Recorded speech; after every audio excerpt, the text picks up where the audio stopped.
چې نفس کم دی نو دا په درې قسمه باندې دی نفس په درې قسمه باندې دی یو نفس مطمئنه دی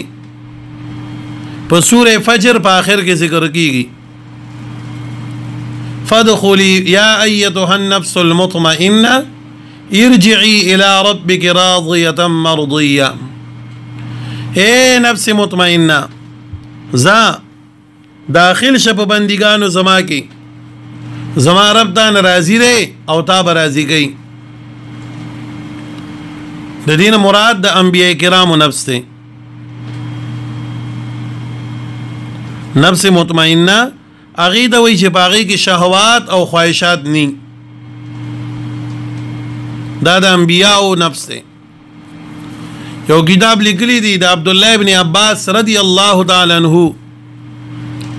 د خبر الامه وی ترجمان القرآن وتم وی او د نبی علیہ الصلوۃ والسلام په مبارک دعا باندې الله تعالی دې ته ډېر لوی علم د قرآن ورکړو اللهم فقهه فی الدین وعلمه التاویل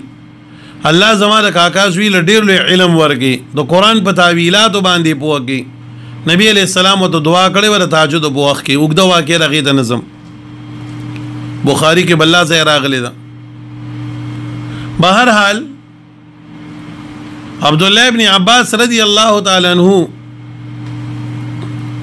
دو وی چې وفات شو د دې جنازه میدان تراله کټ کې خودې شو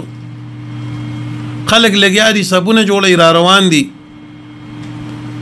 دیږي یو مرغې رااله او بخلګي یو کاغذ نیول او د دې د کفن دونو نو دا لږ ساعت بعد د دې جنازه او کټ داسې وخوځیدو چې شاو کدیدل امرغه والو ته بیا خلګي سنو د دې په سینه باندې یو ټوکړه کاغذ پروتو او باغی باندې دالی کلیو یا ایتها النفس المطمئنه ارجعي الى ربك راضيه مرضيه نو دا نفس کوم دی نفس مطمئنه دا د انبیاء کرام او د ډیرو لوی خلکو کې دي شي دویم قسم چې کوم دی هغه ته ویل کېږي نفس لوامه سورة قیامه لومبنو آیاتونو کې راځي لا اقسم بيوم القيامه ولا اقسم بالنفس اللوامه لوام مبالغه د لومنا او لوم وی په عربی کې ملامت کون کی دا لوم وی ملامتیا دا لایم وی ملامت کون کی دا او لوم وی ملامتیا دا او لوام ډیر ملامتیا مبالغه شوا نو نفس لوامه هغه نفس ته ویل کیږي چې هغه نه څه خطا او څه ګناه وشي او بیا چې کوم نه نفس ملامت کی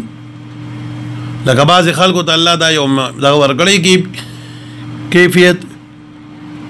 چې بابونه کو تکي غلطي خطا دي نه پاتې شي نو پاغي باندې بیا نفس بار بار ملامت کوي د خپل ځان د ملامت دی په دې وړه کې بیا دا خبرې کوي چې راځو خلکو ته دعوتونه ورکوم دا خپل می دا حال نه خلق الله تعالی بل مخبل میں یقین دی درجه دی بار بار بار بار دی بیا ځان ملامت کوي په دی باندې نو دی د ویل کېږي نفس لوامه الله دې زمونږ استاسو ټول نفسونه لوامه وګرځي دامو په ډېر لوی خواره او مهنت سره جوړیږي ښا په ډېر لوی خواره مهنت سره دا بزرگان چې کومي شوګری کوي او کوم ذکرونه کوي او کوم عبادتونه کوي دا ال دا نفس لوامه ګرځي دریم قسم چې کوم دین هغه ته ویل کېږي نفس اماره لکه دلته کې سوره یوسف د 14 سپاره لومبني نمبر آیت کې راځي ان النفس لاماره بالسوء دا نفس کوم دین ډیر امر کوون کې په ګناه باندې دا د عام خلکو نفسونه دي الله دې موږ د نفس اماره نو ساتي دا مطلقاً وی د ټولو خو لیکن بیا په خواره مهنت سره په مجاهدو سره د امارینا لوامه ته بدل شي پوهیږي په خبره مانی ان النفس لاماره یقینا جنس نفس دینه غډیر زیات امر کوون کې به سوء په ګناه سره وردا د یوسف علی السلام نفس نه مراد اسنه طالب لام عهدی والی چې ان النفس یقینا غ نفس معهوده چې د یوسف علی السلام د اماره نعوذ بالله دا غلط را په ان النفس کې زمونږ استادانو به فرمایل الف لام جنسی دي او مراد نه جنس نفس ته چې عموما مطلقاً نفس وی نه به اماره وي خو پس د مجاهدات او د خوارونه د ذکرون بیا دی لوامه وګرځي پوهیږي په خبره وما ابر